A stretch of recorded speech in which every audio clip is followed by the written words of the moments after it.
আলাইকুম বন্ধুরা, সবাই কেমন আছেন? আশা করি সবাই ভালো আছেন।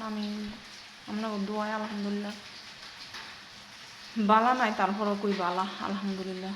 তো এই তো টমাটো পেঁয়াজ আর এখানে আলু কেটে লইছি, ভাজি করবো।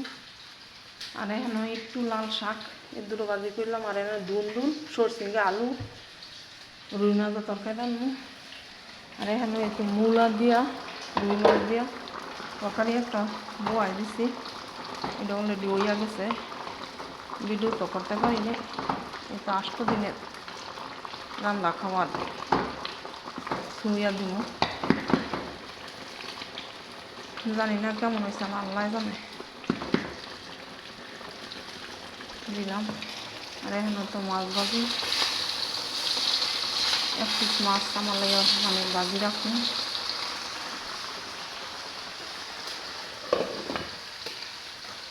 এখানে আমার লাগে 1 পিস মাছ ভাজি রাখবো, বেশি হলো যাতে শাকটা খাইতে পারে।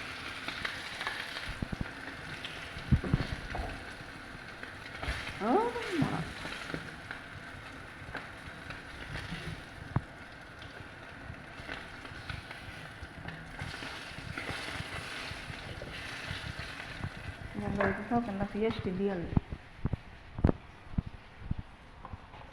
দিয়ে শাকটা দিয়ে লাগবে মাখার জন্য।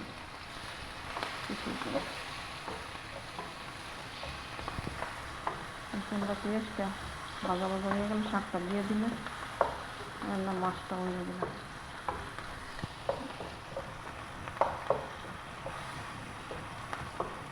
মরিচ দিয়ে দিলাম, রসুন কিনতাম না।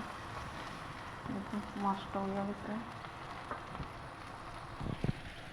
সবাই ভালো থাকবেন।